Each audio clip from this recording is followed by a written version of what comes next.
ډېرې زیاتې خبرې نه کوم. تقریبا بچیو یا ډېر ټیم واخیستو، هغو سره بیا خبرې وکړي و کوم حق و هغه ادا شولو. خو د ادبي درې خبرې د سنټر حوالې سره کوم. اول د ادبي خبرې قرآن، هغو سره ډېرې بهترینې خبرې وکړي. کسې د پروردګار عالم ټولو کې غوټ نعمت کوم دی هغه قرآن دی.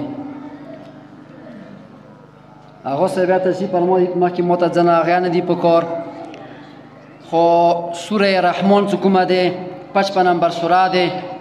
دغې سورې کې اکثر خدای نعمتو ذکر کړی دی، نعمت بیان کړی دی. بیا انسانو ته جناتو ته خدای دیا ویلی دي څه فبأي آلاء ربکما تکذبان. 31 سورې ویلي دي څه وا انسانو وا جناتو تاسې خدای کوم نعمتونه انکار کوی شوي. نو سوره رحمان ابتدا کسې لفظ رحمان نشوي دی، دي کې ډېر رزونه دي څه د رحمان خدای د رحمان کومه صفتي نامه دی خو دغسې دي آغاز ویلی بشو، چونکې ټول نعمتو سوره دی، خدای ډېر زیات رحم کوونکی دی. خو لیکن پروردگار عالم سوره رحمان کې اول نعمت څه ټولو کې غوټ نعمت چې د انسان تخلیق نه مخکې د انسان ته خبر اوس د کولی بیان عطا کولی نه مخکې خدای قرآن ذکر کړی دی. الرحمن اول ذکر خدای، اول نعمت هغه خدای چې علم القرآن ذکر خدای کړی چې دا قرآن تعلیمي تاسو ته دیر کو، دا ډېر غوټ نعمت دی. لکه څنګه هغه څه ویله چې د انسان در بدرې چې کومه دی هغه قرآن متصوریا شوي یو. قرآن چې د خدای یو عین دی، انسانیت دپاره د عین خدای لیکلی دی چې که دغه عین باندې عمل وشي نو بیا د انسان ذاتي معاشرې د دین د مذهب د وطن د ملت ټول مشکلات ورڅخه حل کېږي. لکه څنګه هغه څه ویله چې قرآن دپاره نه چې انسان صرف تلاوت وکړي، تلاوت خپل ځای کې ثواب لري. خدای تلاوت لپاره قرآن دی نازل کړی، بلکې خدای قرآن دی لپاره نازل کړی چې ټیک دی تلاوت وکړه هغه یو ثواب لري، خو عمل کول ضروري دی. څه په کار دی موږ قرآن عمل وکړو. زه د امام خمیني ولایي کې خبره وکړم، زه چې کله ایران ته راغللو نو چې کله اول تقریر کولو چا ورته ویله چې ته ایران ته یو نوی عین ولیکه. ایران خپل عین و، خو لیکن امام خمیني پاڅېدلو قرآن یې لاس کې وچت کو چې ما څه حیثیت دی. خدای انسانیت دپاره قرآن شکل کې انسانیت دپاره قرآن یو عین لیکلی دی. چې کله قرآن شته دی نو ما زه څه یم چې زه تاسو ته یو عین ولیکم، بلکې مو عین په کار دی چې وي قرآن وي. نو د ادبي درې خبرې دي مناسبت سره کوم چې والدینو باندې دا فرض دی چې هغه بچي راوستوي دلته، او معلمینو باندې دا فرض دی چې هغو ته سبق وښیي. نیمو دا سنټر چې کوم دی 2017 کې اول کې شروع شولو. ایدي چې کوم مؤسس دی چې کوم دغه سنټر بنیاد یې دی هغه اصل کې انډیا والا دی، خو ابوظبي کې پتی کېږي سلطان کریم مرچنټ نمای دی. چې هغه دلته ماته ضرور هغه ته 10,000 روپۍ تنخوا رسوي، 10,000 ضرور هغه ته رسوي، 10,000 ماته رسوي و 10,000 بصیر هغه ته رسوله. لکه هغه سنټر اوس ختم شوی دی، هغه په ځای کېدی شي امجد هغه ته هغه تنخوا رسوي. نو دغه بني مغا دی.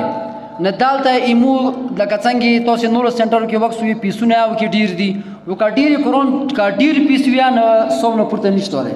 نیمو دا سنټر کې صرف 50 روپۍ پیس دی، هغه دې پاره دی چې دا تاسو تجربه دی، دې باندې ښه پوهېږئ چې کله کوم شی چې مفت دی یا هغه هېڅ حیثیت نشته دی. لکه څنګه سرکاري سکولونه دي، وکې وخت وي د کوم استادانو کې اوس اډونه وشوه هغه کې امپیل دي، انجینیر دي، او د هغه فیلډ والا انجینیر فیلډ والا امپیل والا اوس تاسو وخت وي اډونه اوس د خپل کلي والا ټولو کې زیات ماهر استادان هغه سرکاري سکولو کې دي. خو حالان کې موږ سرکاري سکول ته بچه ویلي نه بیایو، چونکې هلته پیس نشته دی، مفت دی. نه مفت شي چې کوم دی هغه د بیا لږ سپک غوندې نظر ورته موږ کوو. نه قرآن مجید دلته هر یو پلار نه واجب دی چې هغه بچی دی یو بچی دی راوستوي قرآن مجید ته.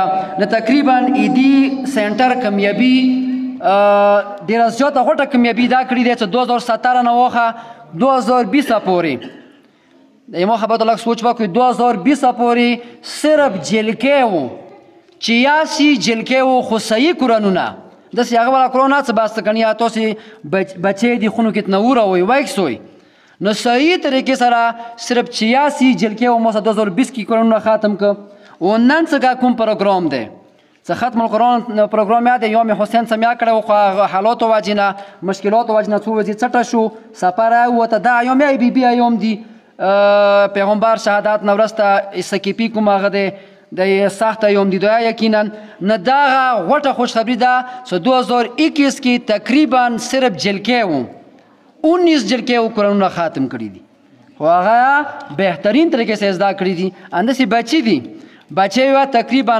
65 یا 60 پورې دی زوره وته پاته دی دغه قرآن سنټر کې دغه بچې وو قرآنونه زده کړي دی تاسې کلی دی وطن دی تاسې پښتنه کوئ چې موږ ریکارډ یا جوړ کړی دی کوم بچې موږ قرآنونه ختم کړي یا بچي دي هغو ته مو باقاعده سرټیفیکیټ یا ویر کړي دي و دا تقریبا 15 پروګرام مو دی خو تاسې ته یا دا یو خپل پارز وبلوئ څه بچای وي یا بچې وي یوه ګنټه یوه نیمه ګنټه مو ټیم دی ښې طریقې سره پکار دی ته بچی دی یا بچای دی هغه قرآن ته راوستوئ نه دا تاسې فرض دی نه زه مونږ خبرې وشه ډېرې نه کوم د کومو کسانو موږ سره د سنټر کې دا اوس کوم پروګرام دی مدد یې وکړو هغوی ته دعا کوم نه میخلم و بیا سرټیفیکیټ یې دي کومو بچیو چې موږ قرآنونه ختم کړي دي هغوی ته سرټیفیکیټ یې مختصر راکړي ورکوو تاسې متانګیا ډېر کوئ نو ټولو نه مخکې اول د کوم قدرمن مو ته راغلي خصوصا د هغه صاحب چې ډېر مصروف دی چې خپل